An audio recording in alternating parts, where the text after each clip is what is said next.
Snow drifted past the windows of the Asheville law office, like soft ash, quiet and slow, almost gentle. Inside, nothing felt gentle. The room was warm, decorated for the holidays with a poinsettia on the corner table and a small wreath hung by the receptionist, but the air pressed against Claire Whitmore's chest, like it wanted to keep her from breathing. She sat alone at the polished conference table, her coat still buttoned, her gloves beside her purse, because she hadn't been able to bring herself to unpack anything. The pen lay perfectly centered on top of the divorce papers. All she had to do was reach for it. "Whenever you're ready," the attorney said softly. A man whose voice carried the kind of practiced calm meant to comfort people during the worst moments of their lives. Claire nodded, though she felt far from ready. This wasn't how Christmas Eve was supposed to look. Not for her. Not for the woman who had grown up imagining a life filled with carols, stockings, and late-night goodnight kisses. A woman who once believed she'd found her forever in a man who promised the world. Now she was alone in a room with fluorescent lights humming above her head and a holiday playlist whispering through the hallway speakers. A faint instrumental of Silent Night drifted in, painfully ironic. The pen didn't move. Neither did she. Claire had spent years surrounded by beautiful things. Cal had made sure of that. The downtown condo with floor-to-ceiling windows. The vacations to places she used to dream of. The dinners at restaurants with menus so complicated the waiters practically needed degrees to explain them. She had lived inside the kind of life people envied, yet she had never felt so alone. The door clicked softly behind her. She didn't turn. She didn't need to. She knew his footsteps. She knew his cologne, subtle, expensive, familiar in a way that hurt. Cal Bennett stepped into the room with that quiet confidence he carried everywhere. Tailored coat. Perfect posture. A man who seemed built for success. "Claire," he said gently. She looked up. He stood across the table, his expression unreadable. No anger, no sadness. Just a kind of polished restraint that made her chest ache even more. "You don't have to stay," she said, her voice steady, even though her heart was anything but. "The lawyer can handle your signature later." "No," Cal replied softly. "I should be here." The words sounded right. The tone sounded wrong. It was the tone of someone stopping by a meeting because it was on the schedule. "You were supposed to be here years ago," she murmured before she could stop herself. Cal flinched, not in a dramatic way, but in a blink-and-miss-it tightening of his jaw. A tiny break in his perfect composure. He took the seat across from her, leaving a careful distance between them. The kind that once would have made her laugh. Now it felt like an entire ocean. Outside, a church bell chimed the hour. "The papers are clear," the attorney encouraged gently.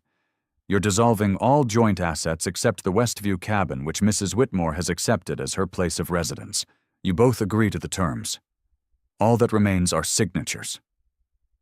Claire lowered her gaze back to the papers. Her hand hovered over the pen. Cal studied her, his voice barely above a whisper. "Is this really what you want?" A question that came months too late. She swallowed hard. "I didn't come here to debate. I came to finish what's already done." Cal nodded slowly, though his eyes lingered on her in a way that created a strange, painful warmth. Like he saw her too late. Like he finally realized something he had been missing. He clasped his hands together. It was the most uncertain gesture she'd seen from him in years. Claire forced her attention back to the papers. The first line blurred. The second one blurred more. Her fingers tightened on the pen. "I thought we were stronger than this," she whispered before she could stop herself. Cal's expression shifted. Not dramatically, just enough to reveal something, regret, maybe, or a truth. He was too proud to speak. "Claire," he said softly, I know this isn't what you imagined. It isn't what I imagined either. You didn't imagine anything, she replied, her voice quiet but firm. You were never home long enough to imagine anything. He let out a slow breath. I was building something for us. We didn't need a kingdom, she said. We needed you. The silence that followed wasn't cold. It was heavy, weighted with years of words they never said, moments they missed. Nights, she waited mornings. He rushed out the door with half a goodbye. Claire lifted the pen. Her fingers trembled, but she didn't stop. She signed her name once, twice, each stroke cutting away another thread of the life she thought she'd have. When she finished, she set the pen down and pushed the papers gently toward him. Cal stared at his copy. For the first time, the polished calm cracked in his voice. It didn't have to end this way. Maybe not, she said softly. But it did. He signed. One clean, confident motion, then another, and just like that it was done. The attorney gathered the documents. I'll file these today. You're free to go when you're ready. Free. The word stung. Cal stood slipping on his coat with a practiced motion. Claire stood too, her legs unsteady. For a moment they simply looked at each other. Take care of yourself, Claire, he said, voice quiet. She nodded, unable to speak. He turned toward the door, but before he reached it, she whispered, Goodbye, Cal. He froze, not dramatically, just a pause long enough to betray the weight of the moment. Then he left without looking back. The door shut with a soft click. It echoed through her like a final breath.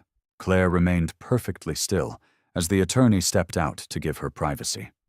Only when she was alone did she gather her purse with trembling hands. She walked quickly to the bathroom, pushed inside, locked the door, and pressed her back against it. Her breath shook.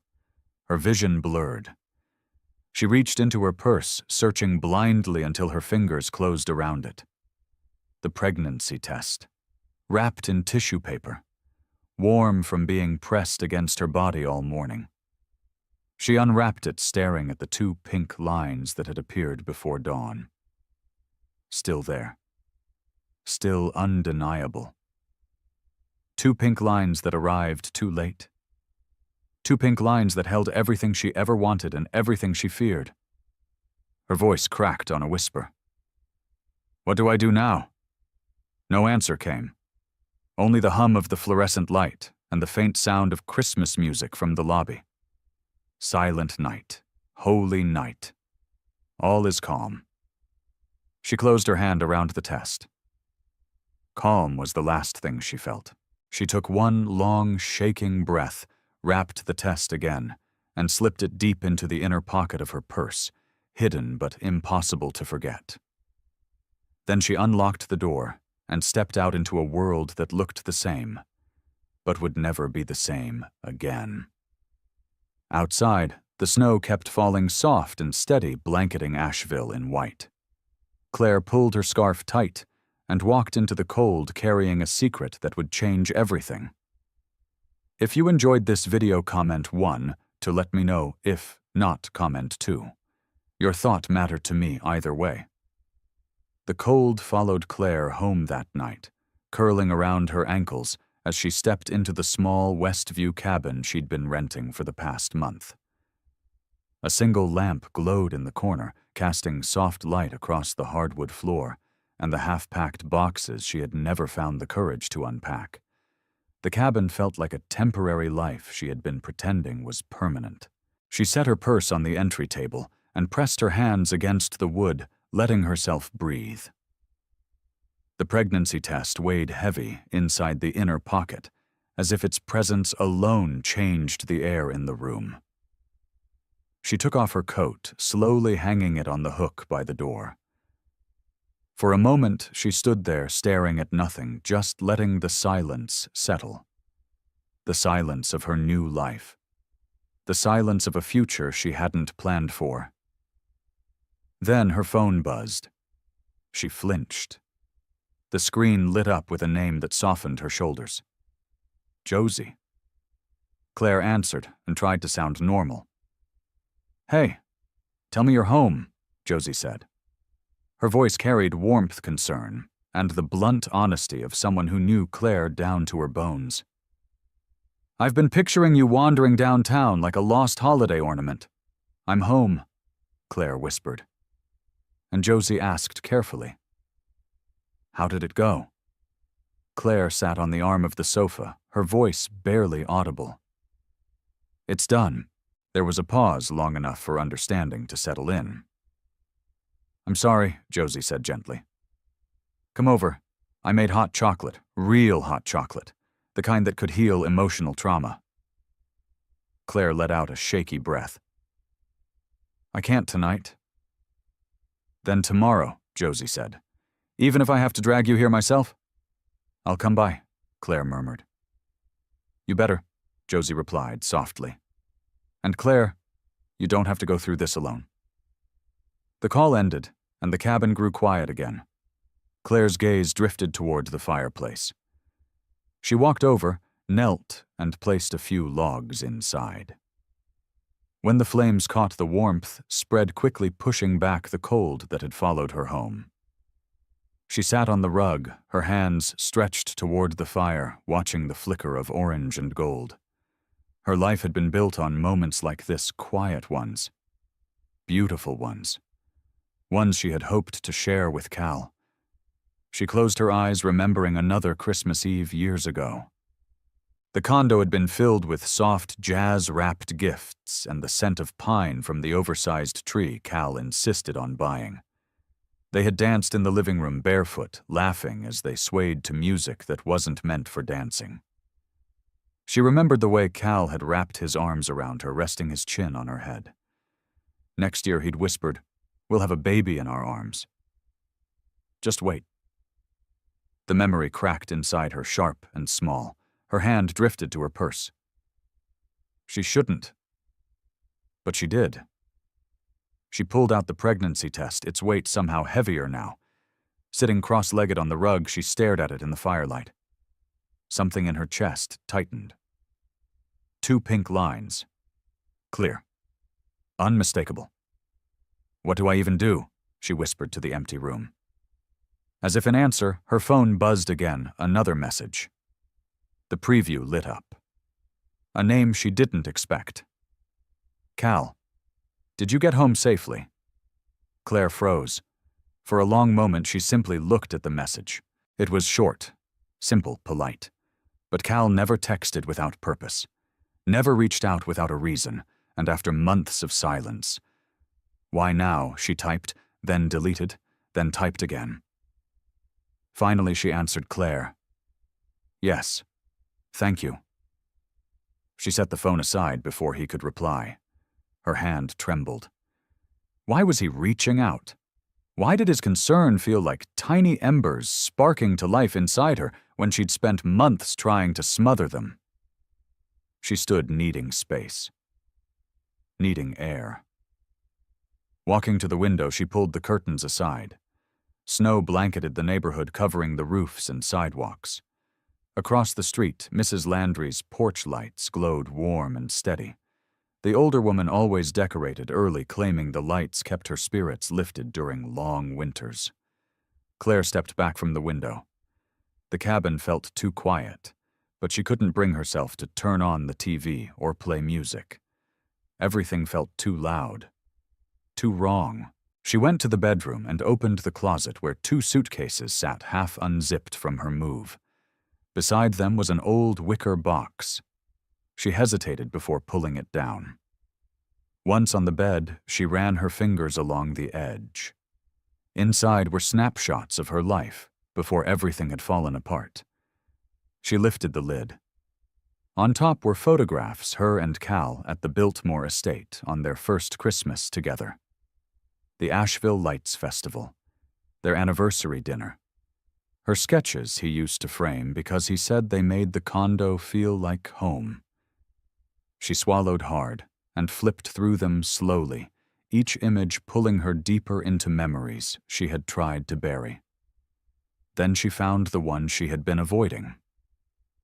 A photo taken on their 3rd anniversary, Cal lifting her off the ground, both laughing the city skyline behind them. She had written on the back, "Someday we'll have a baby in this picture." Claire closed her eyes. Her phone buzzed again. She didn't want to look, but she couldn't stop herself. Cal. I shouldn't have left so quickly. I didn't know what to say. She sat on the edge of the bed, staring at the message until her vision blurred. He didn't know what to say. He never knew what to say. Not when she cried in the kitchen the night he missed their anniversary. Not when she sat waiting on the couch as another work dinner stretched into midnight. Not when she begged for time together. He had always built skyscrapers, business plans, polished presentations. But he never built a space where she felt chosen. Another message came. Cal, if you need anything, let me know. Claire exhaled slowly. She typed back, Claire, I think we both need time. She didn't expect a reply. But one came. Cal, I know, I'm sorry. Claire stared at the screen until the words softened into something quiet and distant, like a memory she wasn't sure belonged to her anymore. She placed the phone on the nightstand and curled her knees to her chest. The pregnancy test lay beside her on the bed, its presence impossible to ignore. She lifted it again, holding it close to her heart. I'm not ready, she whispered. But something inside her, something small and steady, whispered back. Maybe you'll never feel ready. Maybe you just have to be brave. The room felt warmer now, the fire crackling softly in the next room. The snow outside glowed silver beneath the porch lights. Claire lay back on the bed, hands resting protectively over her stomach.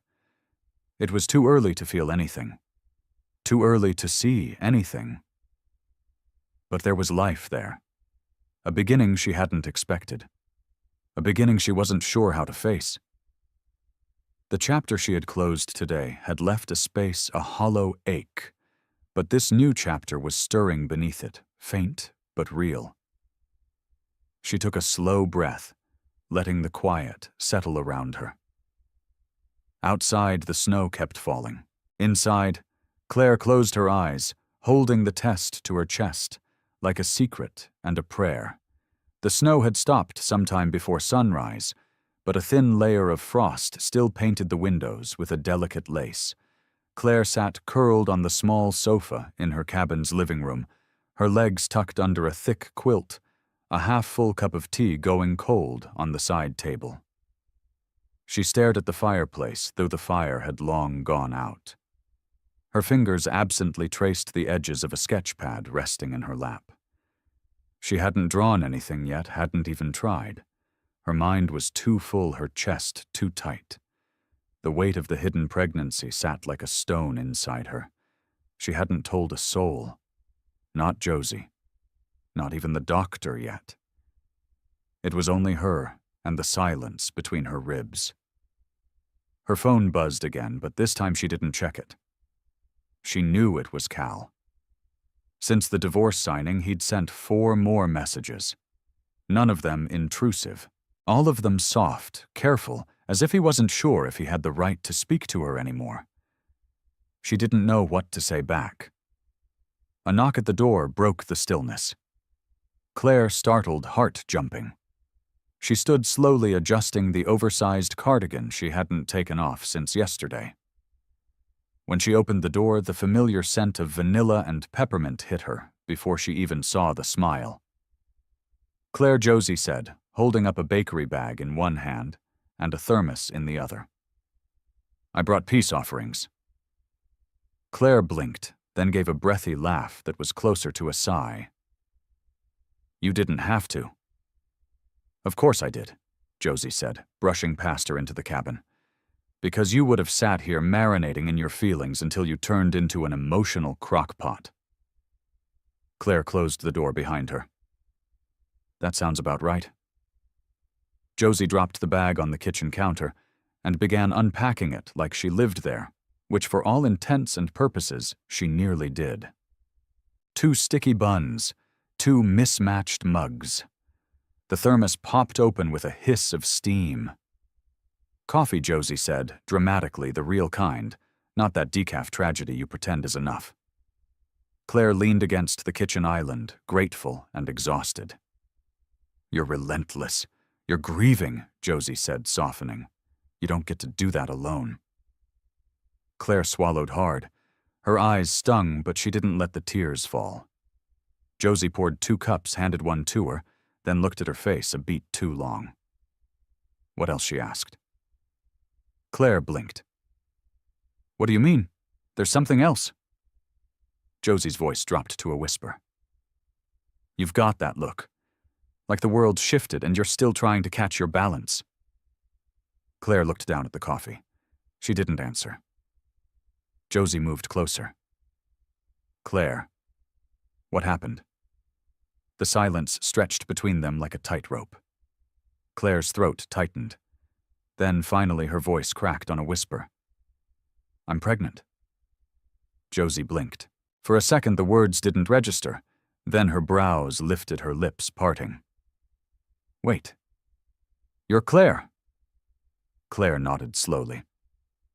"I took the test the morning of the divorce. I was going to say something. I thought maybe it would... I don't know. Matter." Josie set her coffee down gently, as if the wrong move would shatter the moment. "Oh, honey." Claire laughed softly, but it came out hollow. "The irony's cruel, right? We tried for so long. Specialists, tests, supplements. Cal even agreed to start the adoption paperwork last spring. And now that we're done, life decides to show up." Josie moved around the island and wrapped her arms around her without hesitation. Claire let herself lean in just for a moment, just long enough to feel the warmth. "Does he know?" Josie asked. Claire shook her head against her shoulder. "No, I couldn't. I still can't. He's not ready for this. He's barely ready to admit our marriage ended." Josie pulled back to look at her. "Claire, maybe he deserves to know. Even if nothing changes, he's still..." I know Claire cut in her voice, quiet but certain. "But I need space. I need time. If I tell him now, it becomes about us again. About what we were, about all the things we didn't say in time." She looked down at her stomach, still flat beneath her sweater. "This is the first thing that feels like mine." Josie nodded slowly. "Then you do what you need to. But you're not alone in this, okay? Not for 1 second." Claire gave a grateful smile. "I know. They spent the rest of the morning talking about everything and nothing." Josie made her eat half a sticky bun. Claire finally sipped the coffee. They made a list of local doctors. They laughed at old stories from college. But as soon as Josie left, the silence returned. That afternoon, Claire opened her laptop for the first time in days and opened a new file. She stared at the blank canvas in her design software fingers hovering above the keys. Then slowly, with no plan at all, she began to draw. She sketched a winter cabin, her cabin with snow resting on the roof and warm light glowing from the windows. She added a single figure sitting at the window, wrapped in a blanket, holding a steaming mug. Then she drew another figure, smaller, resting inside the larger one. A child not yet born, a light waiting to bloom. She didn't name the file, just saved it. A small knock at her door startled her again.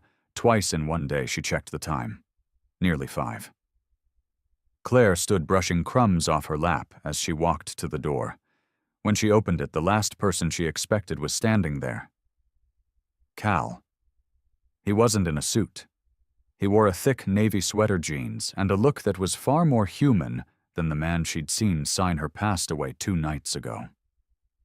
"Hi," he said, voice careful. Claire's heart dropped into her stomach. "Cal." He held up a bakery box, awkward. "I thought you might like something sweet. I didn't know if you were up for company." She hesitated. Every instinct screamed for space, but something in his eyes held her in place. Regret. uncertainty, a kind of quiet hoping. "Come in," she said. Cal stepped inside, slow and unsure, like he was stepping into a memory. She closed the door behind him. The scent of cinnamon and firewood lingered in the air. He offered her the box. "Maple donuts. From that place you like off Charlotte Street?" Claire accepted it, more confused than anything. "Why are you here, Cal?" He paused. "I don't know. I wanted to see if you were okay." She studied him. "You've had 5 years to care about that." His face tensed. "You're right." Silence fell between them again. But this one was different. Tighter. Thicker. Cal ran a hand through his hair. "I keep thinking about that moment. When you signed the papers. I thought I was doing the right thing by staying quiet. Letting you go the way you asked. But when I walked out of that room, something felt wrong." Claire didn't speak. He looked at her, then really looked. "I miss you." Her breath caught. Cal stepped forward slowly. "And I'm not saying this to confuse you, or to ask for something I don't deserve. I'm saying it because I can't pretend like it didn't happen. I lost you, Claire, and now I don't know how to live with that." Claire's throat tightened. She wanted to scream, to cry, to disappear. Instead, she whispered, "You should go." Cal's face fell. "I'm not ready for this," she said, voice shaking. "I can't carry your regret on top of everything else." He nodded once, slowly. "I understand." He moved to the door, paused, then said without looking at her, "You don't owe me anything, but if you ever want to talk, I'll be here." The door closed behind him. Claire stood frozen, the donut box still in her hands. She walked to the kitchen, set it down, and stared at the unopened lid. She didn't cry, not this time. Instead, she whispered to the silence, "You don't get to come back just because you finally noticed what you had." And then quietly, she placed her hand on her stomach. "I'm not doing this for him," she whispered. "I'm doing this for you. If you enjoyed this video, comment 1 to let me know. If not, comment 2. Your thought mattered to me either way." The morning light filtered in like a soft sigh, brushing against the frosted windows of Claire's cabin. She hadn't slept much, and the lines beneath her eyes made that fact quietly clear. In the stillness of dawn, she moved through her kitchen slowly, almost as if she were trying not to disturb the fragile calm she'd managed to construct the night before. The donut box still sat on the counter, untouched. A pale pink ribbon tied around it had loosened. She didn't know why she hadn't thrown it away. Maybe because it was the first time in a long time that Cal had remembered something she liked without being reminded. That thought alone made her grip the edge of the counter. She reached for her sketchpad instead, flipping to the winter cabin drawing she'd started. She hadn't touched it since Cal showed up at her door. Now, with the firelight humming low beside her, she started to draw again. Snowflakes on the roof. A faint figure approaching in the distance. A mother and child watching from the window. She paused. Then, carefully, without overthinking it, she erased the second figure and drew just the woman at the window. Alone. Claire set the pencil down and pushed the sketchbook away. The kettle whistled. She poured herself a mug of tea and sat down at the small table in the corner of the room. From where she sat, she could see the edge of the attic ladder through the hallway. Her gaze lingered there longer than she meant to. After a minute, she stood cross to the room and pulled the ladder down. Dust floated in the shaft of light as she climbed. The attic smelled like old cedar and forgotten things. Boxes were stacked neatly. She hadn't gone through most of them since moving out of the condo. But she knew exactly what she was looking for. She pulled the box labeled Christmas, old, from the corner and set it gently on the floor. Inside were tangled lights, a velvet stocking with her name stitched in gold thread, and the photo album. She held her breath as she pulled it out. The cover was red leather, slightly worn, familiar. She opened it. The first page held a picture of her and Cal at their first Christmas party together, her in a forest green dress, him in a gray suit with a crooked bow tie. They were laughing. Real open laughter. She turned the page. More pictures. Their second Christmas. A trip to New York. Snowfall in Central Park. Her hand in his. Hot chocolate. Mittens. Memories that now felt like someone else's life. Then she found it, the page she'd left blank last year. She had saved it intentionally, hoping it would be the one they'd use to announce a baby.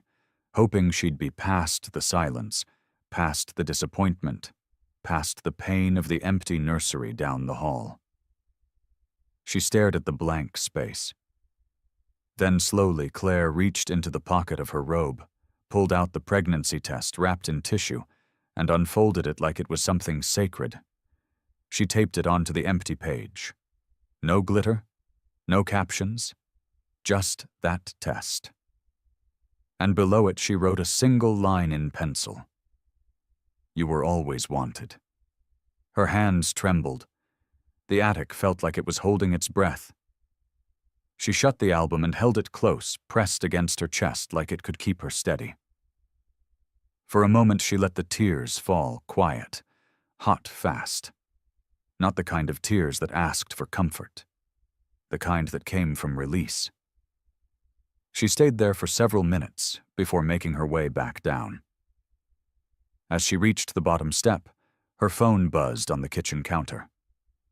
A message from Cal. Cal, I'm leaving town for a few days, visiting my brother in Tennessee. I didn't want you to think I was ignoring you. I'm giving you space, but I meant what I said. I'm still here if you ever want to talk. Claire stared at the screen. Then she did something unexpected. She replied. Claire, thank you for saying that. Have a safe trip. No more, no less. She didn't expect a reply and didn't get one, but sending it made her chest feel a fraction lighter. Later that afternoon, the sound of crunching footsteps outside pulled her to the window. Mrs. Landry, her neighbor, was shuffling up the front path in a cranberry-colored coat, holding something bundled in her arms. Claire opened the door before she could knock. Oh, Claire. Mrs. Landry said brightly, her breath puffing clouds. I hope I'm not intruding. I was just making these for the church bake sale and thought you might want a few for yourself. You've looked tired, sweetheart. Claire blinked. That's incredibly thoughtful. Thank you. She stepped aside to let her in. Mrs. Landry always carried the scent of old roses and vanilla. The moment she stepped in, the cabin felt warmer. I won't stay long, she said, setting the bundle on the counter. But I wanted to check on you. Holidays can feel heavy when your world's shifting. Claire gave her a small smile. That's one way to put it. Mrs. Landry studied her for a long moment. You know, I was married once, she said gently, for 11 years. We divorced quietly, no screaming, just two people drifting in different directions until the bridge between them fell apart. Claire nodded slowly. That sounds familiar. I thought I'd never stop missing the version of him I married, Mrs. Landry continued, and for a long time I didn't. But life surprised me. Sometimes the best chapters come after the ones we thought were the end. Claire swallowed. Do you believe in second chances? Mrs. Landry gave her a knowing smile. I believe in people learning how to show up differently the second time. She reached into her coat pocket and handed Claire a small handmade ornament, a simple wooden star with "Begin Again" etched in tiny script. Claire held it carefully. Thank you. No rush, darling, Mrs. Landry said, as she slipped her gloves back on. Just don't close your heart so tight it can't open again when it's ready. Claire watched her walk back across the snowy lawn, the ornament still warm in her palm. That evening after dinner, Claire sat by the fire and hung the wooden star in the center of the bare Christmas wreath on the wall. It didn't match the rest of the decor. It didn't need to. She stood back, arms crossed, one hand, resting gently against her stomach. The baby inside her was still just a whisper of a future, a heartbeat waiting to be heard. But tonight, something had shifted. The grief hadn't disappeared. The questions hadn't been answered, but she felt the first edge of hope beginning to break through the frost. The first signs of spring came early that year. The snow melted slowly off the rooftops in West Asheville, revealing stubborn patches of grass beneath. Claire stood on her front porch in worn slippers and a thick cardigan holding a mug of mint tea that had long since cooled. The breeze was soft but crisp, carrying the scent of wet bark and distant chimney smoke. Across the street, a bluebird landed on the edge of Mrs. Landry's picket fence, and Claire felt something stir in her chest. A small flutter. Not quite hope, but near it. Inside her cabin, life was quiet, but not still. She had begun moving boxes just 1 or 2 a day from the back room into the spare bedroom she now called the nursery, a place with soft walls and softer light. She hadn't told anyone but Josie, and she still hadn't scheduled her first ultrasound. It was too soon, she kept telling herself. Too uncertain, but her hand always found its way to her stomach now, like she was trying to connect to something invisible, but alive. Claire stepped back inside, letting the screen door creak shut behind her. On the coffee table sat her latest sketch pad open to a new illustration. It was a mother and child holding hands beneath a canopy of pine trees. The mother looked like her. The child didn't have a face yet. She picked up the pencil to keep going, but a knock on the door made her pause. She wasn't expecting anyone. She wiped her hands on her cardigan and opened the door slowly. Dean Carter stood there holding a takeaway cup holder with 2 coffees. Claire blinked. Dean. He offered a hesitant smile. Before you shut the door on me, I'm not here on Cal's behalf. She folded her arms, curious. Then why are you here? Because I was your friend before I was his partner, Dean said. And I figured you might need a friend more than a real estate investor right now. Claire considered him for a beat longer, then opened the door wider. Dean stepped in, set the drinks on the counter. Hazelnut extra cream. I took a guess. She glanced at the cup, then back at him. It's a good guess. He looked around the space. This place suits you. I didn't invite you in for flattery. He gave her a lopsided smile. Okay, fair. She leaned on the counter, eyes narrowing slightly. So, talk. Dean exhaled. Look, I know things have been complicated. You and Cal, I didn't come to speak for him, but I do think you deserve to know that he's not the same guy he was 6 months ago, or even 6 years ago. Claire's jaw tightened. People change when they lose something. Doesn't mean they should get it back. That's true, Dean said gently. But sometimes loss is the only thing loud enough to wake someone up. She looked down her fingers, tracing the seam of her coffee cup. He said he missed me. I know, Dean nodded. He's said it every day since the divorce was finalized. Not just to me, to himself, mostly. He's quieter now. Comes into the office later. Leaves earlier. I think the house is too big and too quiet without you. Claire swallowed the ache surfacing fast and sharp. You didn't come here just to say that. Dean hesitated. He's back in town. He came back early. He's been walking by this street for 3 days, Claire. Doesn't even come to the door, just walks. She closed her eyes. Why are you telling me this? Because I think you deserve to know that he's not avoiding you. He's just lost. Claire set the coffee down, her hands shaking now. Dean, I'm pregnant. The words hit the room like a gust of wind that blew all the stillness away. Dean's mouth opened, but no sound came out. She pressed on. I found out the morning of the divorce. I didn't tell him. I couldn't. And I still don't know if I will. But he's not just walking by this house anymore. He's walking by a life he has no idea exists. Dean ran a hand through his hair, stunned. Claire, I don't need advice, she said, her voice steady now. I just need time. And I need to know that if he ever comes back, it's not because he misses me. It's because he's ready to be something better, for both of us. Dean nodded slowly. I understand. And for what it's worth, I think he is. But it has to be your call. Claire walked him to the door. Before he stepped out, he turned. You're going to be an incredible mom.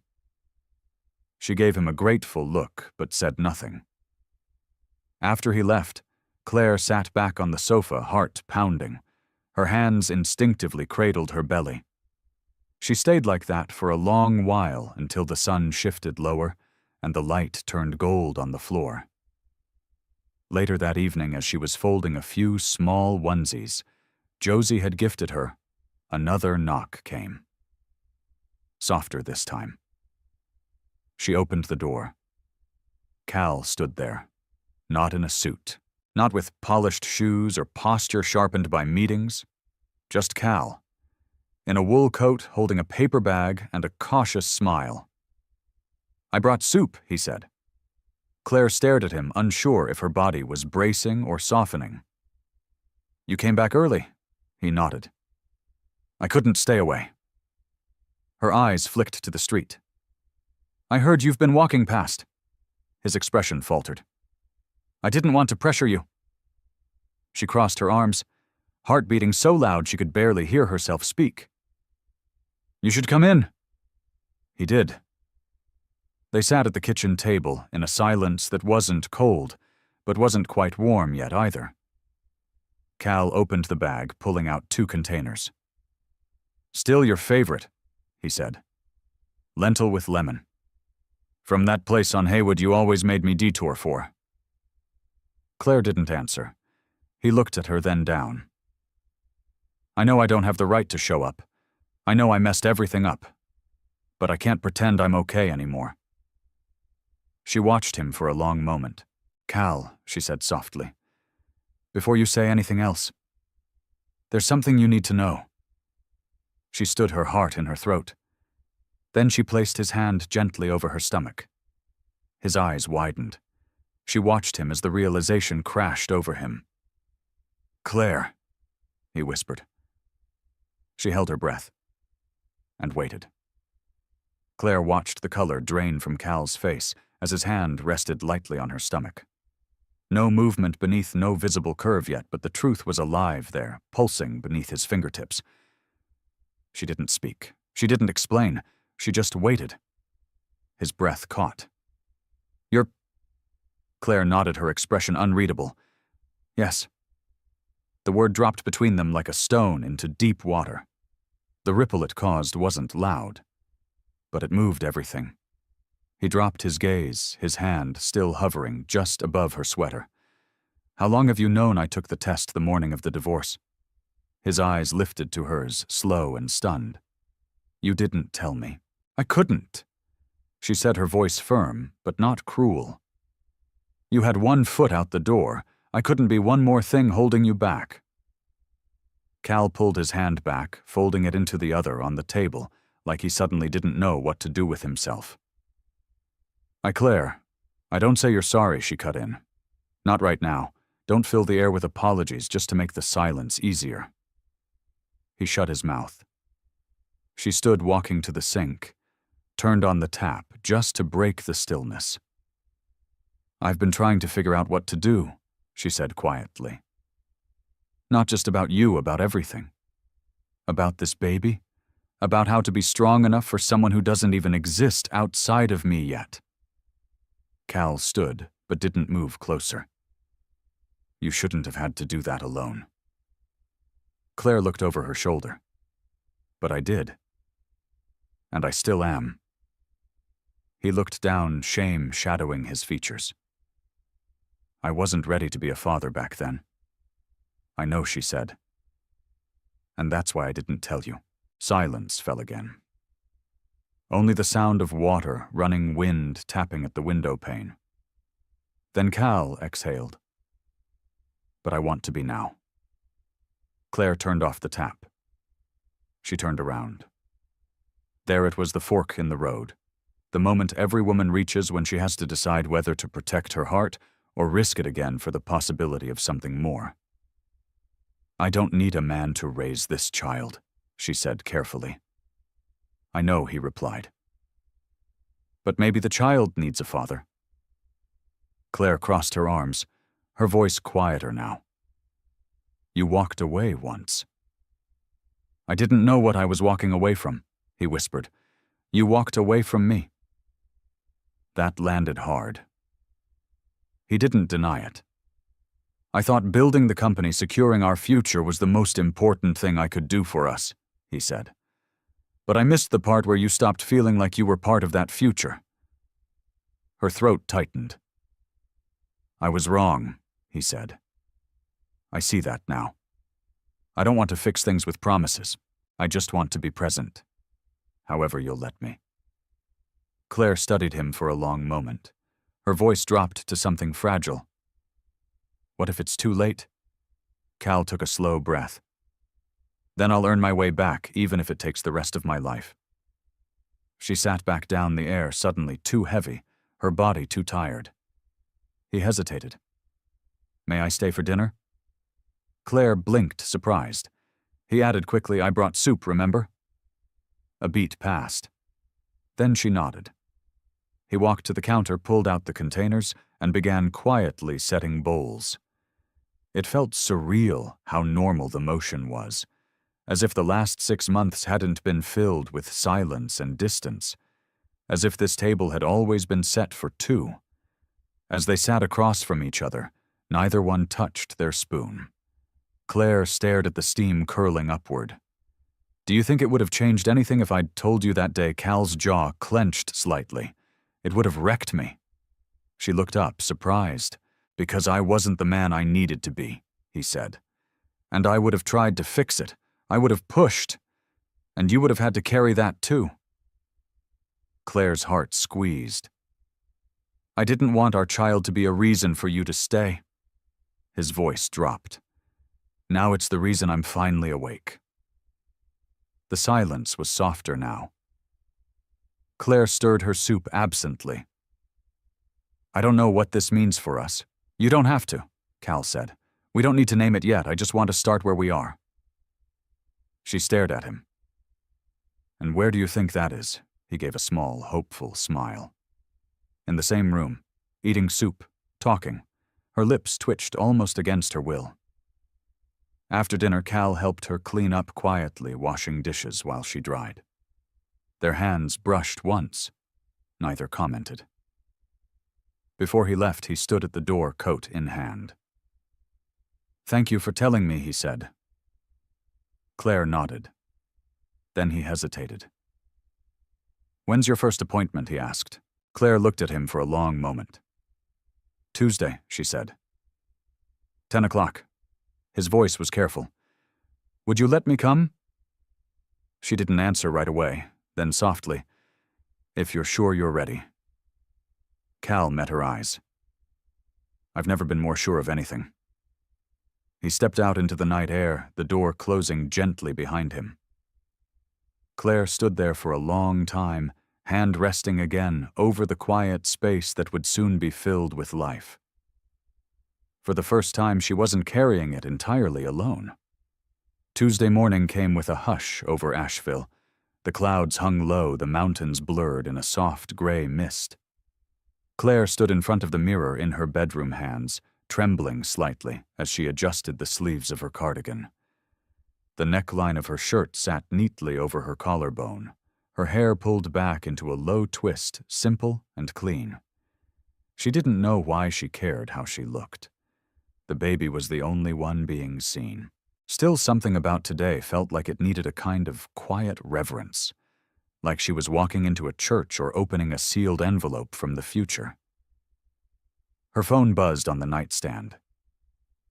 "Cal, I'm outside when you're ready." Claire stared at the screen, then drew a long breath. Her reflection looked steady, but something inside her was still shaking. She grabbed her coat and stepped onto the porch. Cal stood at the bottom of the steps, his car parked along the curb. He wasn't in a suit again, just a navy Henley and jeans hands in his pockets. His hair still damp from a shower, the faint scent of his cologne pine and clean air lingering as she approached. "You look nice," he said. She gave a soft, polite smile. "Thanks." They didn't hug, didn't touch, just walked to the car in silence. He opened the door for her. She slid in. As they pulled away from her street, Claire glanced at him. "You don't have to say anything," Cal said, eyes on the road. "We can sit in silence, whatever you need." She stared out the window. "I don't know what I need." "That's okay," he said quietly. They drove like that, surrounded by soft music on the radio and the rhythm of tires on damp pavement. The quiet wasn't uncomfortable, but it pulsed with anticipation. At the clinic, Claire filled out the last of the intake forms. Cal sat beside her, his knee bouncing ever so slightly. She could see he was trying to stay calm, trying not to fidget. It made something inside her ache, because for all the walls she'd built, he looked terrified to fail again. A nurse called her name. They stood. "Do you want him with you?" the nurse asked gently. Claire turned to Cal. He looked at her, waiting. "Yes," she said. He followed her into the dimly lit room. She changed into the gown. The paper crinkled under her fingers, and her breath caught as she climbed onto the table. Cal sat beside her, hands clasped so tightly they'd turned white. The technician came in, all warm smiles and soft tones. She explained what would happen, what they'd see or might not see if it was too early. Claire nodded, lips pressed tight. Then the wand touched her skin. The screen flickered. The room went very still. A small sound filled the space, fast, rhythmic, steady. That sound, that heartbeat. Claire blinked hard. "There," the tech said, pointing. "That little flicker, that's your baby." Claire swallowed.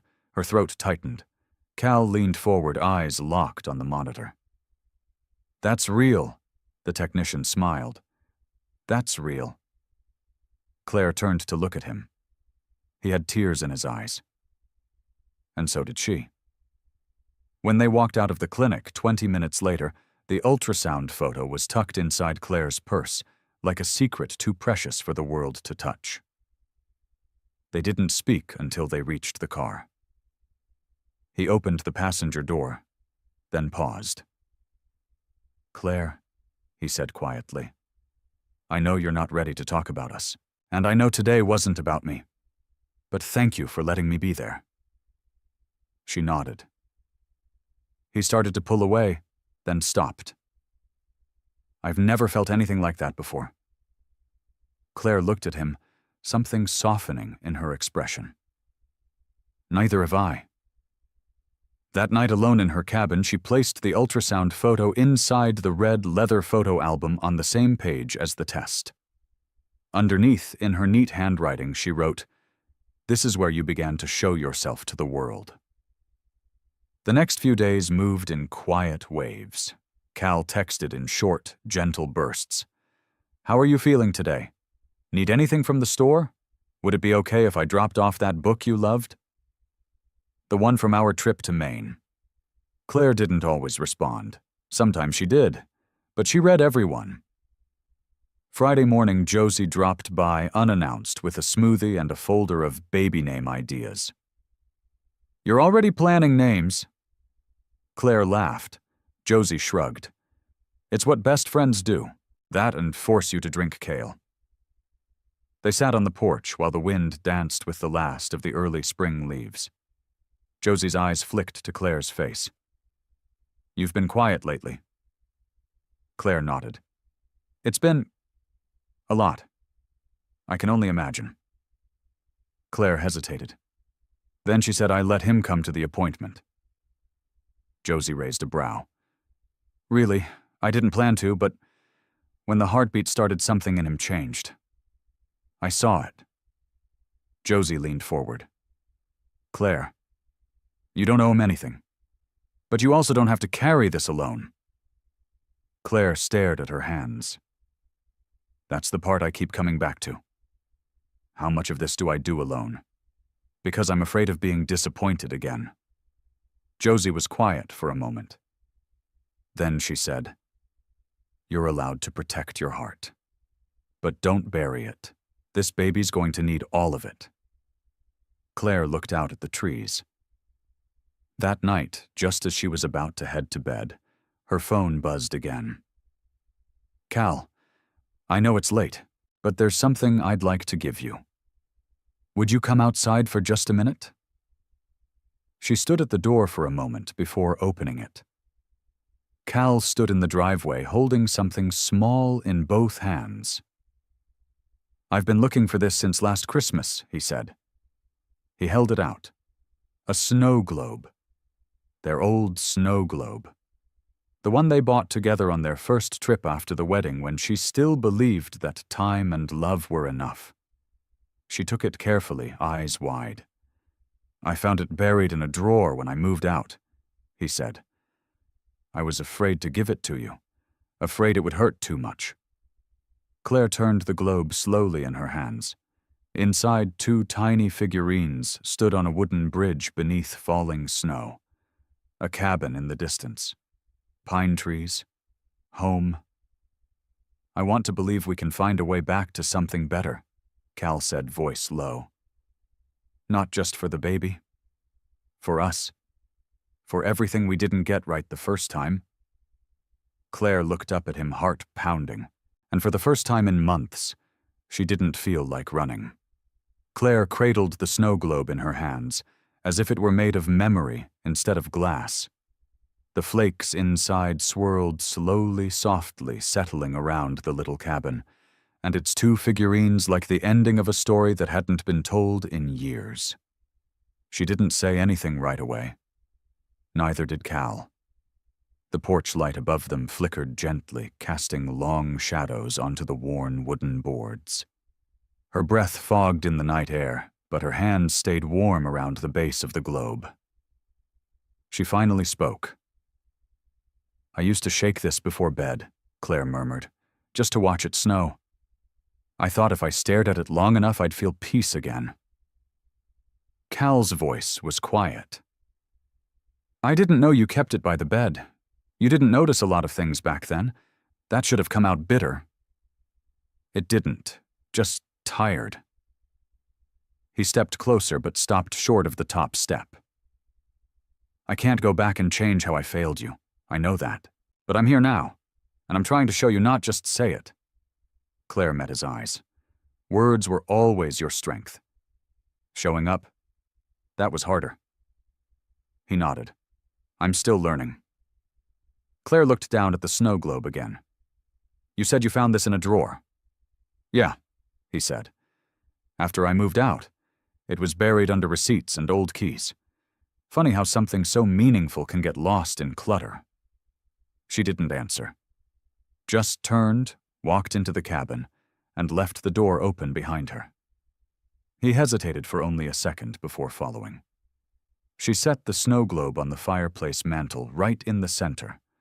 As if anchoring it there gave it weight, gave it permission to stay. Cal looked around the space. "You've made this place feel like home." Claire sat on the edge of the sofa, her hand unconsciously resting against her belly. "I didn't try to. It just became one." He stood near the door, unsure of whether to sit or not.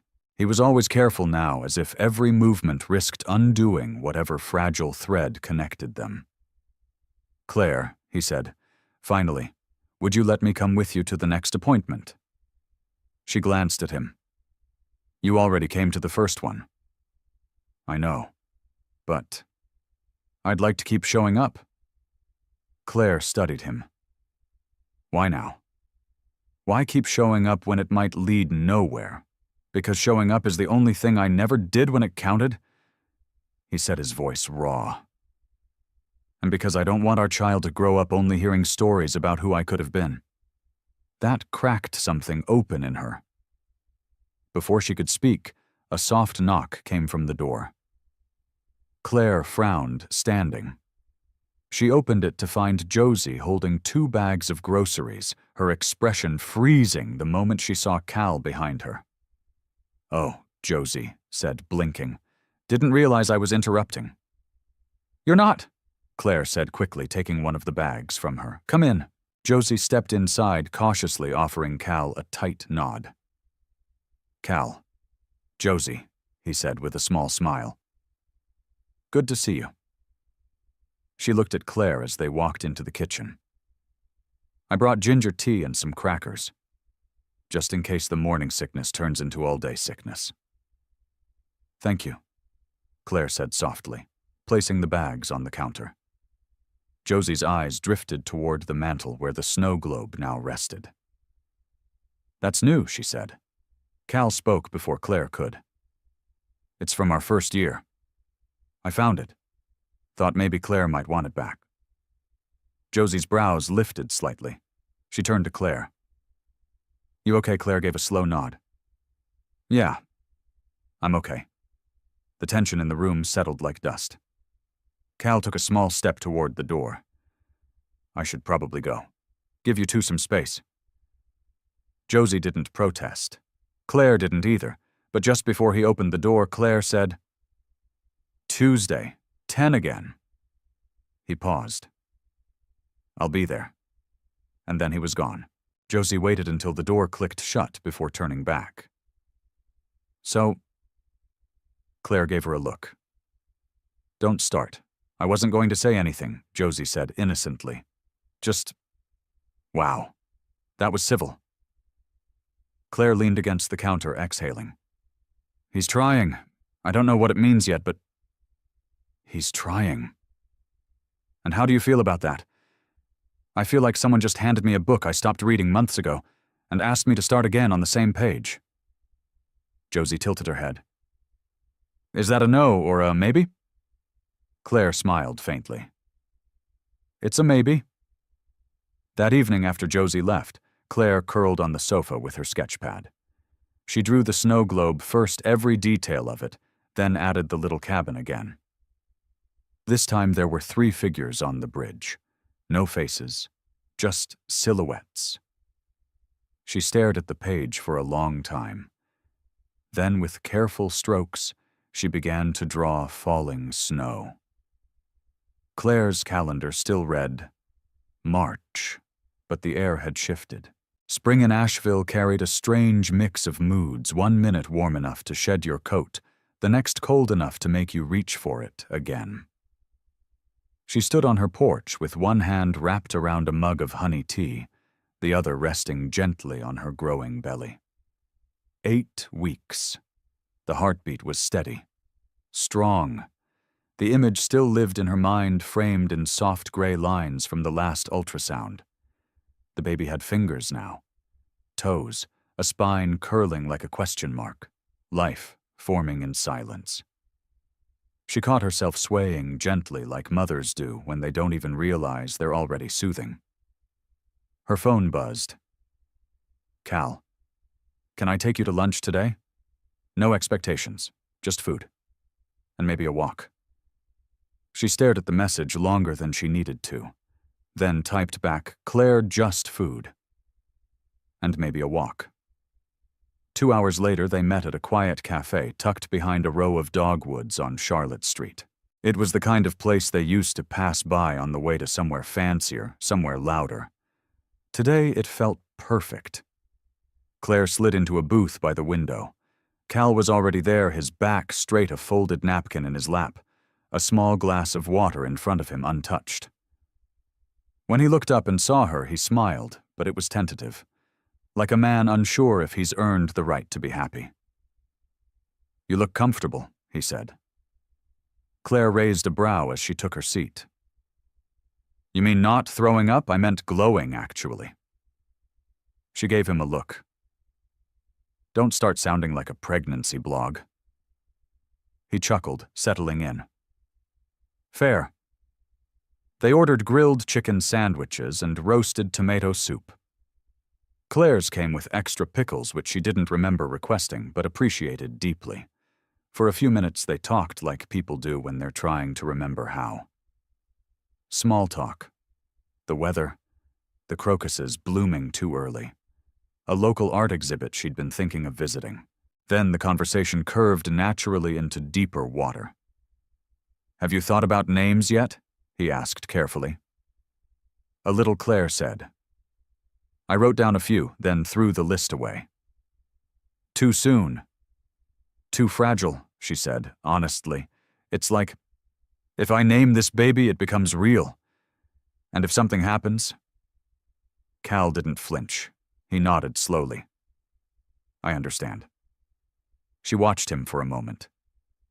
Do you? Or are you just trying to say the right things? I'm not trying to say anything, he said. I'm trying to mean it. The silence after that was softer. Respectful. After lunch, they walked through the small garden behind the cafe. The path was lined with uneven stones and shaded by early budding trees. Claire walked slowly, one hand resting on the side of her belly, the other tucked into her coat pocket. Cal stayed a step behind, close, but not crowding.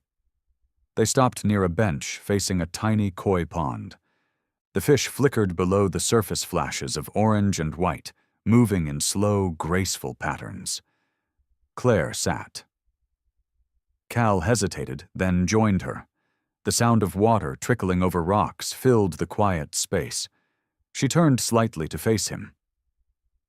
You know what I keep thinking about that Christmas Eve? He drew in a breath. Claire continued. We signed the papers at 4:30. By 4:45, I was in the bathroom of my lawyer's office with the test in my purse. It was wrapped in tissue tied with a ribbon. Cal's voice was small. A ribbon? It was supposed to be your gift, she said. I found this box online that said, Daddy coming soon. I was going to put the test inside, give it to you by the tree, but instead, she trailed off. Cal swallowed hard. You left it on the nightstand. She nodded. I couldn't say the words. I thought maybe if you saw it, you'd come after me. He blinked, fighting the sting behind his eyes. I saw it the next morning. Claire looked over at him. And you never said a word. I thought it was your way of saying goodbye, he said. Like, you were leaving the last part of us behind. I didn't think I deserved to ask. Claire's throat tightened. You should have. I know, he whispered. The wind shifted slightly, brushing past them with a whisper of pine and early blooms. She looked back at the pond. I don't know if I can forgive the past. I'm not asking you to, Cal said. I'm just hoping the future gives us more to hold than regret. They sat like that for a long time. Two people with too much between them and not enough words to fill the space. But still they stayed. Eventually Claire stood. I should get home. I've got some work to catch up on. Cal nodded, rising with her. Thanks for lunch. Thanks for showing up, she said quietly. They walked back to the car. He opened the door for her again. She paused before getting in.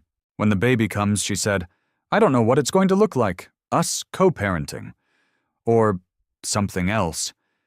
But if you want to be part of this, it can't be halfway. He nodded. I don't want halfway. She met his eyes. Then start proving it. Claire drove home alone, the road winding gently beneath the canopy of trees. When she pulled into the driveway, she noticed something resting on her porch. A small wrapped package. No name on it. She picked it up curious and stepped inside. Carefully, she unwrapped the brown paper and ribbon. Inside was a journal, leather-bound. On the first page in Cal's handwriting were the words, "For the days you don't want to say it out loud." I'll read between the lines. Claire ran her fingers over the page, heart aching. She sat down at her desk, picked up her pen, and started writing. Claire sat by the window journal open on her lap pen, hovering above the second page. She'd written 2 lines before sunrise. You used to hum in your sleep. I used to stay awake just to hear it. Now nothing came. Outside, the first hints of spring brushed across the dogwoods, soft white petals fluttering to the ground like delicate promises. Claire's hand rested over the curve of her belly, now unmistakable even under her softest sweaters. The baby moved more lately, fluttering like leaves in wind. She didn't tell Cal about that yet. It felt like something sacred, something that still belonged to just her. Her phone buzzed. Cal. Hey, I'm at the bookstore on Haywood. They're doing a story hour next weekend. Thought you might want to check it out. Could be sweet. She stared at the message, then replied simply, Claire, maybe. Thanks. She closed the journal and stood. Today marked 12 weeks, the second trimester. She should feel relieved, excited, but instead her heart buzzed with a quiet, persistent question. Who would she be when this child arrived? And more frightening, who would Cal become? Later that afternoon, Josie stopped by with a folder under one arm and a bakery bag in the other. 3 things she announced as she stepped inside. 1, chocolate muffins. 2, you're coming with me to the community center on Friday night for the watercolor class. And 3, she plopped the folder onto the table. I found the grant you need. Claire blinked.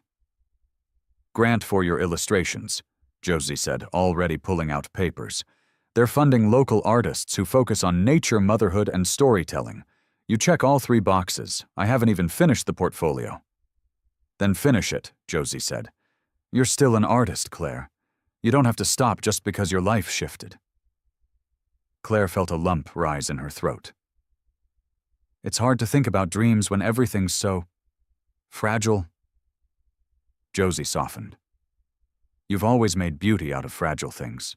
Claire reached for the muffins to keep her hands busy. You really think I should apply? I think you should stop waiting to feel ready, Josie said. Because this baby, this life, it's not going to wait, and neither should you. Claire nodded slowly, the words settling deeper than she expected. That night, she spread her sketches out across the dining table. Pencil lines, inked borders, tiny watercolor swatches that bled into the paper like soft emotions. She saw scenes of forest paths, hands holding tiny ones, mother birds perched on nests. Pages that once felt too personal now looked like truth. Then something caught her eye. The empty frame she'd kept on the shelf since the divorce. She opened the drawer, pulled out the ultrasound photo, and slid it inside. It belonged there now. The next morning, Cal showed up earlier than usual. He carried a tray with 2 coffees and a bag of apple scones. I heard the bakery downtown finally brought back your favorite. Claire eyed the tray. You remembered I've been trying to, he said. They sat outside on the porch steps. The sun cut through the mist just enough to warm their shoulders. Cal handed her a scone. Did I tell you I signed the Asheville Community Board up to sponsor a local mural downtown? No, Claire said, surprised. What kind of mural? Nature? Family? They're letting residents vote on the design. She smiled. Sounds like something I'd sketch. He looked at her. You should. Claire bit into the scone, the taste triggering 1,000 quiet memories. I've been thinking, Cal said gently. I know you're not ready to talk about the future, but I'd really like to be part of the doctor visits. All of them, if that's okay. Claire didn't speak for a moment. Then, it's okay. You can come." Relief flashed across his face. "But I need you to understand something," she added. "Being there when it's easy doesn't matter. It's when it's uncomfortable, when I'm scared, when I don't want company but I need it anyway. That's when it counts." Cal nodded, more serious now. "I want to learn that." She turned to him, voice quiet. "You might not get it right the first time. I probably won't," he admitted. "But I won't disappear again." Claire held his gaze. "That's what I need to believe." That evening, as she cleaned up from dinner, she found another envelope tucked under the front mat. Inside was a simple sketch, a pine tree. Below it, in careful handwriting, "For the mural if you decide to submit one." Claire held it to her chest. Later, she added one more line to the journal. "You remembered the tree I drew on our first date. Maybe you remember more than I let myself believe." Claire was 20 weeks along when it happened. The morning started bright, unusually warm for early April. She had just returned from her checkup, where the doctor told her everything looked healthy. The baby was growing strong, a perfect spine, a steady heart, tiny fingers always in motion. And then came the question Claire hadn't expected. "Would you like to know the gender?" She hesitated. In the end, she shook her head. "I think I want to find out when it's time." But the question followed her all the way home. That afternoon, Cal stopped by with a folder full of permits. "I submitted the pine tree sketch," he said. "You're officially in the mural vote." Claire smiled genuinely. "You didn't have to do that." "I wanted to," he said. It felt like something true. They had tea on the porch, talked about names again. She still hadn't written any down. And then Cal asked, "Would you want to know the gender?" Claire looked at him for a long moment. "Would you? I'd want to know if you want to tell me," he said carefully. "But either way, I'll love who's coming." That night, Claire found herself alone on the sofa, hand tracing soft circles over her stomach. She whispered, "Who are you, little one?" Her phone buzzed around midnight, a simple message from Cal.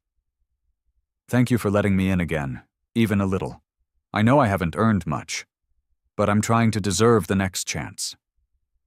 She stared at the message, heart too full to reply. The next day she walked to the mailbox and found an envelope with no return address. Inside was a printed card.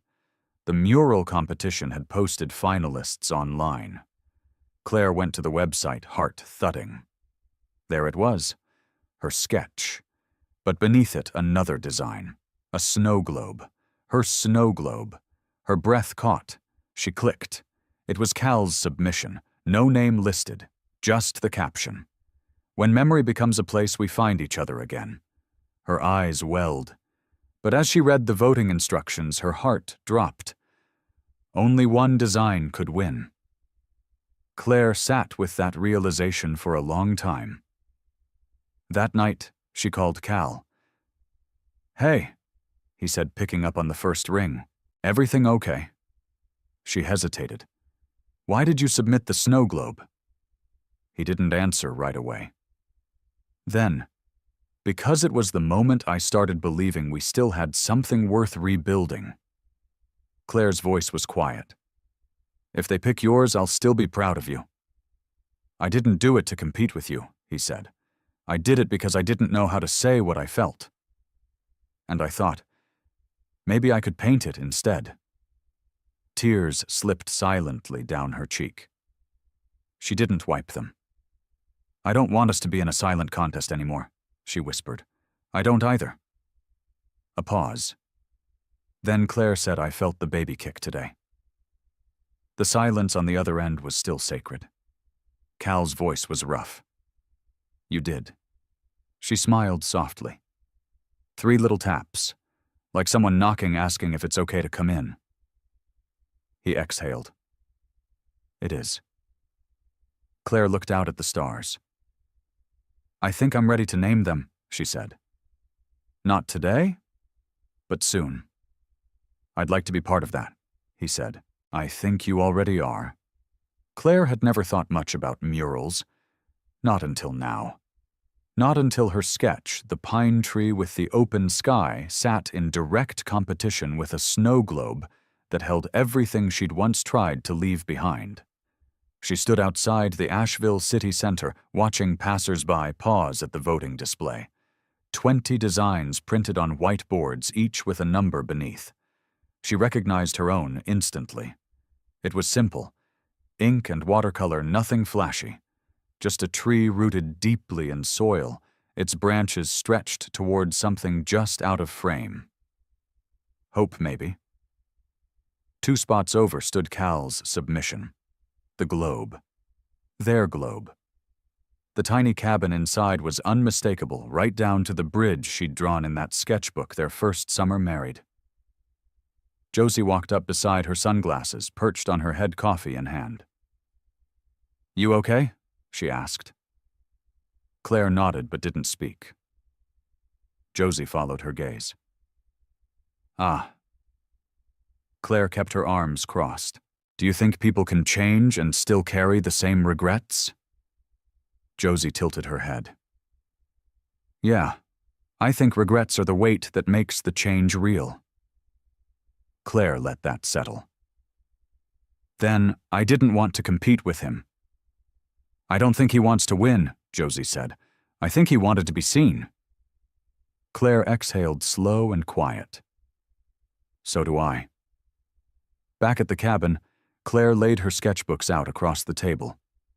Some she hadn't opened since the early days of their marriage. Cal had always encouraged her art before distraction swallowed him whole. She flipped to one page. A drawing of Cal reading by the fire legs, crossed glasses perched on his nose. Another, Claire curled beneath a quilt mug, in hand, her head against his shoulder. Moments she'd forgotten she captured. She picked up her pencil, traced the shape of her own fingers, then started again. Later that evening, Cal called. You have a second, he asked. Yeah. I know it's not about the mural, he said. I know it's not a contest. But if it's between yours and mine, I want them to choose yours. Claire was quiet. Why? Because yours feels like the beginning of something, he said. Mine's just a memory. Yours is where we could go next. Her breath caught. I don't need to win anything, he added. I just want to belong somewhere again. With you, if that's still possible. Her voice was softer than she expected. I'm not offering the past, Cal. Only what comes after. I'll take it, he said. She smiled, lips trembling. Then show up Friday night. For what? She hesitated. The mural vote reveal, she said. They're announcing it at the gallery. Bring your coat, it's supposed to rain. He laughed gently. Wouldn't miss it. When she hung up, Claire pressed her fingers to her stomach. A soft flutter answered her. She closed her eyes and whispered into the quiet, We're getting there. The rain had arrived just as Claire predicted. Fine and misty, it clung to her coat like memory cool against her skin. The art gallery on Lexington Avenue buzzed with quiet excitement, low murmurs, the clink of wine glasses, and the occasional ripple of applause as guests wandered between local exhibits. Claire stepped through the door, brushing drops from her shoulders. Her sketch was framed on the left wall, clean lines, soft watercolors, her signature in the bottom corner. It looked smaller than she remembered. Or maybe she just felt larger tonight. Heavier. Expectant. Cal hadn't arrived yet. She wandered the space, nodding politely to the director, offering tight smiles to strangers who pointed at her drawing and whispered kind things. Still, her thoughts weren't on praise. They were on him. At exactly 7:14, the door opened and Cal walked in, shaking out his coat, his eyes scanning until they landed on her. You're late, she said softly. He grinned. I brought you something. Claire tilted her head as he reached into his jacket and pulled out a small white envelope. What is it? Just open it. She opened the flap and pulled out a square piece of paper. Inside a hand-drawn snow globe. Only this time the cabin inside had 2 windows lit. Smoke curled from the chimney. And on the bridge stood 3 figures, 2 tall, 1 small. Claire stared at it. Cal spoke gently. "It's where I hope we're heading." Emotion caught in her throat. "You drew this?" He nodded. "It's beautiful." He shifted. "I didn't submit it. Just made it for you." Her fingers trembled as she slipped it back into the envelope. "Thank you." Before more could be said, the gallery director called everyone to attention. "Ladies and gentlemen, thank you for joining us tonight for the announcement of the selected mural for the Lexington Wall project." The room stilled. Claire's heart thudded against her ribs. She glanced at Cal, who gave her a reassuring nod.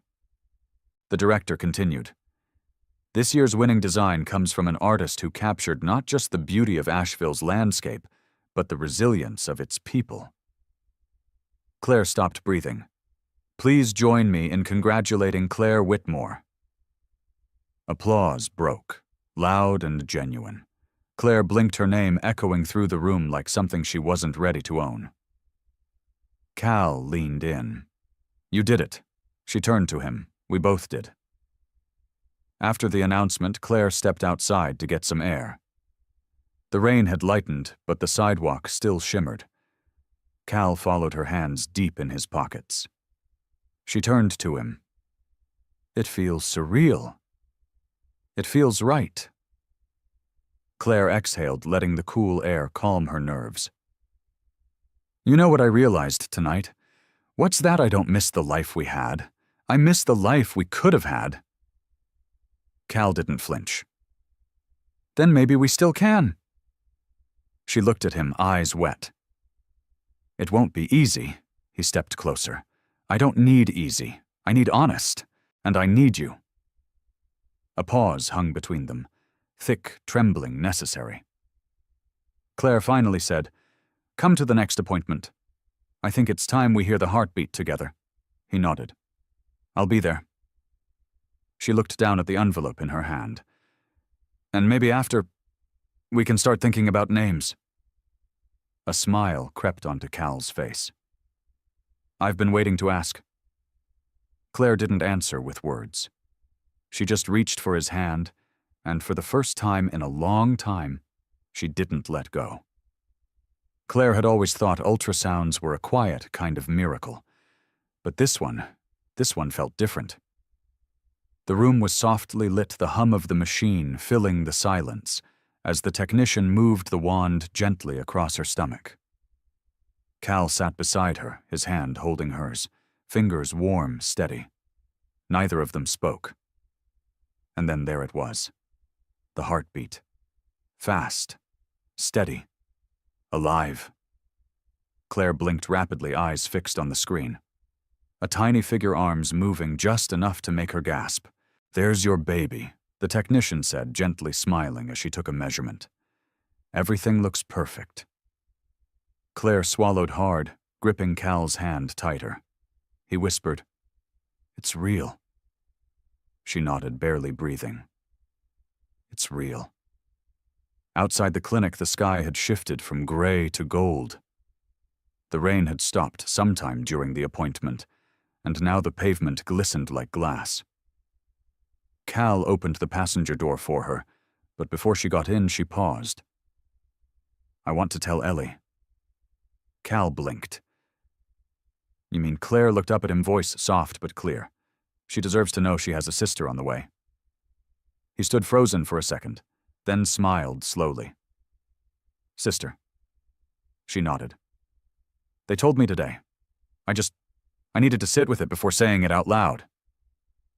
Cal let out a long breath, emotion curling at the edges of his eyes. "Claire." She looked away quickly. "Don't make a scene." "I won't," he said, laughing gently. "But I might cry in the car." That night they sat at Claire's kitchen table, a photo of the ultrasound resting between 2 mugs of chamomile tea.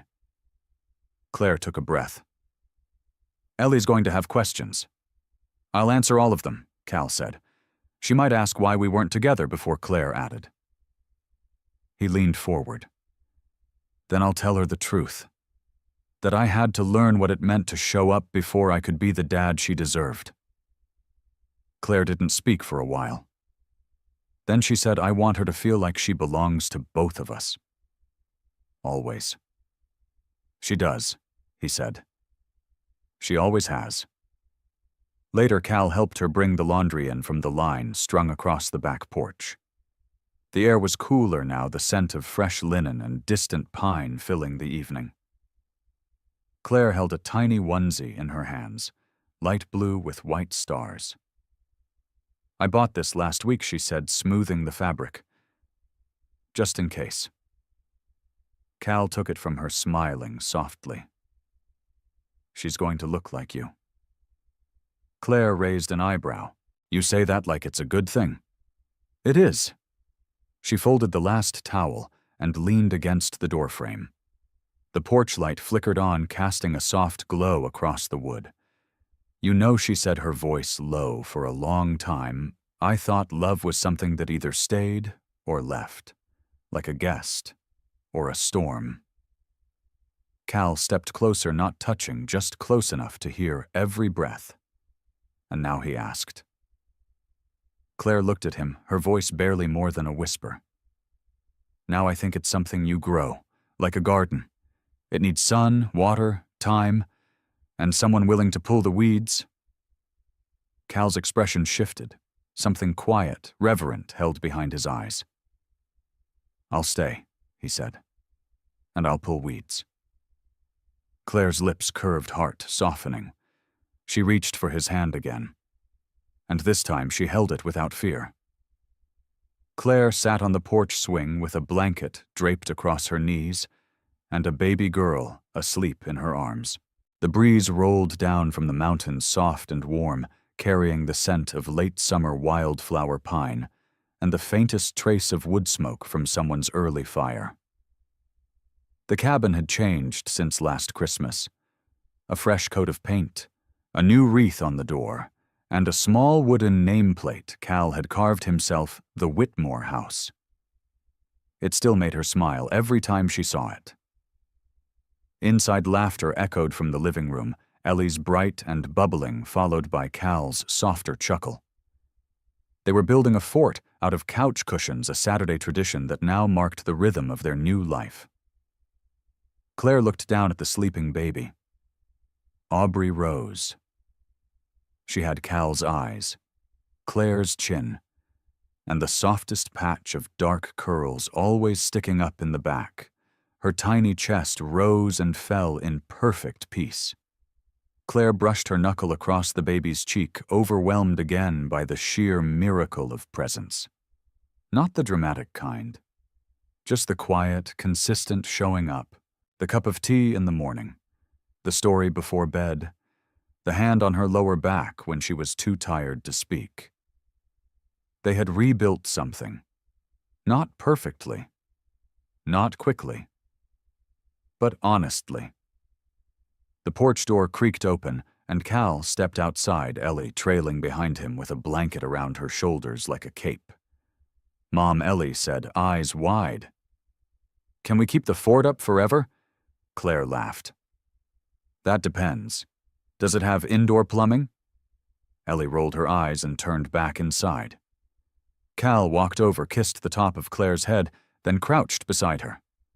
His fingers brushed lightly against Aubrey's foot. She out? He asked. Dead to the world, Claire said, voice low. He smiled. Ellie wants to draw a mural on the side of the garden shed. I told her she needed your approval. Claire tilted her head. What kind of mural? She said, something with stars, and a swing, and a little girl who can fly. Claire's throat tightened. Tell her I said yes. Cal looked up at her, quiet for a beat. You okay? She nodded, then shook her head. I'm everything. Tired, grateful, a little scared still. That's okay, he said. I am too. They sat together in silence for a long while. The sun dipped lower behind the hills. Crickets stirred in the grass. And in the softest, smallest moments, peace wove itself into the seams of her heart. Claire glanced at Cal. "Do you remember what you said to me the day I signed the divorce papers?" He winced a little. "Which part you said you thought love didn't disappear? That it just changed shape?" He nodded, eyes gentle. Claire looked down at Aubrey. "You were right." Cal leaned in, pressing his forehead softly against hers. "We just had to find the new shape." A few minutes later, Claire stood and handed him the baby. "Your turn. She'll wake up wanting to eat in 20. Cal held Aubrey like something sacred, then looked back at Claire. "Want to come lie with us for a bit?" She hesitated, then nodded. In the living room, Ellie had built a second fort, this one under the dining table with string lights, a stack of books, and 2 stuffed animals perched like guardians at the entrance. Claire crawled in beside them. Aubrey nestled between them. Ellie opened a book without needing to be asked. As she read aloud softly, slowly, Claire leaned her head on Cal's shoulder. She closed her eyes and breathed in the moment. Not just the sound. Not just the feel, the presence, the lesson. That sometimes the most beautiful love stories aren't the ones that never break. They're the ones that are broken, then rebuilt. With time, with effort, with grace, and with someone who chooses to stay even when it's hard, especially when it's hard.